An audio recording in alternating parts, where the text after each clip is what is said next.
안녕하십니까? 마가복음 14번째 시간. 말씀에 따르는 것은 기적이 아닌 순종입니다.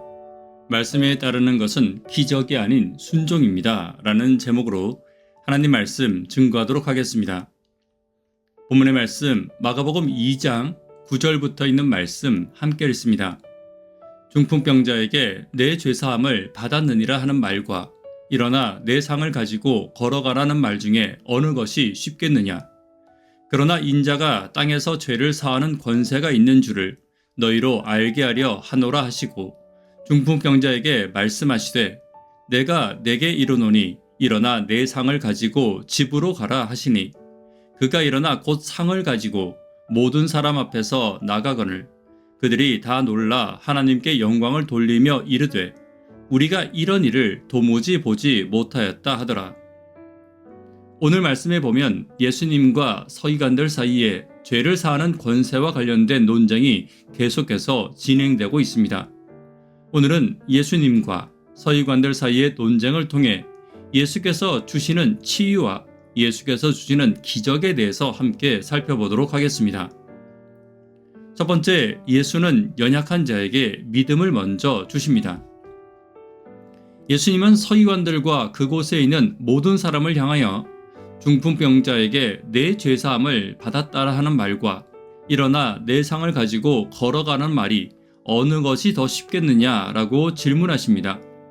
이 질문에 대한 답은 아마도 내 죄사함을 받았다는 말이 더 쉬울 것입니다. 왜냐하면 이 말은 중풍병자에게 어떤 외적인 변화도 요구하고 있지 않기 때문입니다. 그러나 일어나 내 상을 가지고 걸어가라는 말은 외적인 변화, 즉 행동을 요구하고 있기 때문입니다. 다시 말해 예수께서 하시는 질문은 나는 더 어려운 일을 먼저 하셨음을 말씀하시고 계신 것입니다. 즉 너희가 보기에 더 어려운 일을 하는 나는 죄에 대한 치유도 가능하다는 믿음을 주시고 계신 것입니다. 지금도 우리에게도 예수님은 말씀하십니다. 인간이 보기에 더 어려운 일도 그분이 내게 행하실 것을 말씀하시고 계신 것입니다. 그리고 더 근본적인 죄의 치유도 우리에게 주실 것을 알게 하시고 믿게 하시고 증거를 보여주고 계신 것입니다. 오늘 나의 연약한 믿음에 믿음을 더하시기를 원하시는 예수님이 계심을 기억하는 저와 여러분 되기를 간절히 바랍니다. 두 번째는 예수는 근본적인 치유자가 되십니다. 그런데 잘 생각해 보아야 할 것은 정말로 죄를 치유하는 것이 더 쉬운 일인가 하는 것입니다. 절대 그렇지 않습니다. 바꾸어 생각해 보면 눈에 보이는 중풍병의 치료는 우연이라도 아니 어쩌다가 혹은 세상의 치료자인 의사들도 가능할 수 있는 일이었고 만에 하나라도 시간이 지나면서 저절로 치유될 수도 있는 일이었습니다. 그러나 죄의 치유는 조금 다릅니다. 눈에 보이지 않지만 결코 값을 치르지 않으면 치유되지 않으며 그대로 시간이 흐른다면 더 깊이 더 강력해지는 질병이 바로 죄의 질병이기 때문입니다.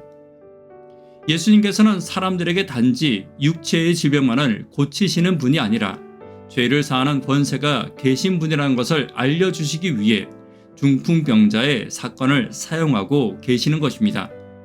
예수님은 이 중풍병자를 고치실 때 어떤 마술적인 능력을 사용하지 않으셨습니다. 예수님은 다만 말씀으로 그를 고쳐주셨습니다.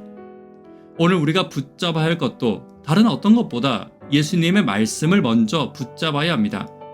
외적으로 보이는 다른 어떤 것보다 예수님의 말씀이 나의 치료자가 되고 예수님께서 나의 치유자가 되심을 잊지 않고 나의 근본적인 죄의 치유자가 오직 예수님을 잊지 않는 저와 여러분 되기를 간절히 바랍니다.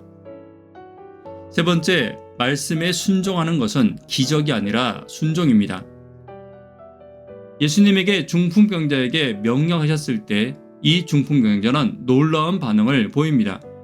병자는 혼자서는 도저히 걸을 수 없었던 사람이었습니다. 그리고 그의 다리는 이제 약해져서 더 이상 걸어 다닐 근육이 남아있지 않았습니다.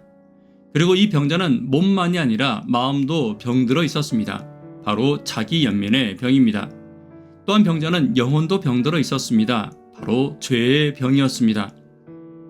다시 말해 이 병자는 총체적인 치료를 필요로 하는 사람이었습니다. 예수님은 그 모든 것을 다 알고 계셨습니다. 많은 사람은 자기 기준에서 말합니다. 우리가 우리 기준에서 바라보게 되면 기적을 볼 수 없습니다. 예수님의 기준에서 보아야 합니다. 그래야만 기적을 볼 수 있습니다. 주님은 우리에게 불가능한 일을 하라고 말씀하십니다. 이 중풍병자에게 일어나 걷는 것은 불가능한 일이었습니다. 그러나 말씀대로 일어나 걷는 것은 예수님이 보시기에는 기적이 아니라 순종이었습니다. 오늘 예수께서 우리에게 말씀하시는 일을 하는 것은 우리 입장에서는 기적일지 모르지만 예수님의 입장에서는 순종일 뿐임을 기억하고 말씀에 순종하여 나의 입장에서, 우리의 입장에서, 교회의 입장에서, 가정의 입장에서 기적을 경험하는 저와 여러분 되기를 간절히 바랍니다. 말씀에 결론 맺도록 하겠습니다. 오늘은 예수님과 서기관들 사이의 논쟁을 통해 예수께서 주시는 참된 치유에 대해서 함께 살펴보았습니다. 예수님은 믿음을 먼저 주십니다. 예수님은 근본적인 치유자이십니다. 기적은 인간의 편에 보기에는 기적이지만 예수의 편에서는 순종의 결과임을 기억하는 저와 여러분 되기를 간절히 바랍니다. 기도 제목 함께 나누도록 하겠습니다. 성령 충만한 교회, 예수 충만한 성도를 위해 기도 부탁드립니다. 구두자분들을 위해 기도 부탁드립니다. 학생, 청년, 어린이를 위해 간절히 기도 부탁드립니다. 새벽기도와 영버TV를 위해 기도 부탁드립니다. 말씀에 순종하는 것이 치유의 기적의 시작임을 기억하기를 위해 기도 부탁드립니다. 이 시간 개인적으로 기도하도록 하겠습니다. 감사합니다.